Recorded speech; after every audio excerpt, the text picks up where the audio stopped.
Me gustó mucho cómo les quedó al final porque no les fue nada fácil hacer esto. Estuve en algunas grabaciones al principio y era bastante difícil coordinarlo todo, decir venga vamos a empezar a trabajar ahora.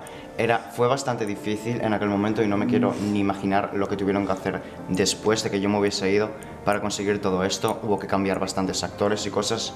Al final les quedó muy bien, se nota, tienen mérito el trabajo que han hecho y estoy muy orgulloso de que lo hayan conseguido. Cambiamos actores, hemos repetido escenas hasta 4 veces y bueno, ves o que foi necesario e saiu ben.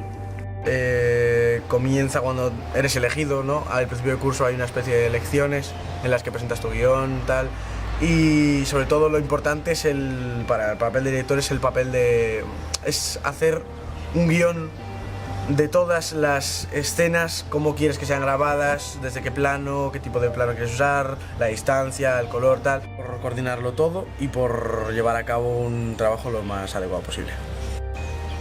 A ver, hay que estar grabando el 90% de los días y cuando no hay que estar editando o haciendo animaciones o haciendo créditos, pero bueno, yo creo que merece la pena, ¿no? Está bien, la verdad. Tienes que hacer todo lo posible porque el corto quede bien y aunque es duro y difícil, una vez que te ves en la pantalla te sientes orgulloso de todo el trabajo que hiciste este curso. Creo que sí. Estás orgullosos do traballo? Sí, Mola. o esforzo é ben recompensado. Sí, señor.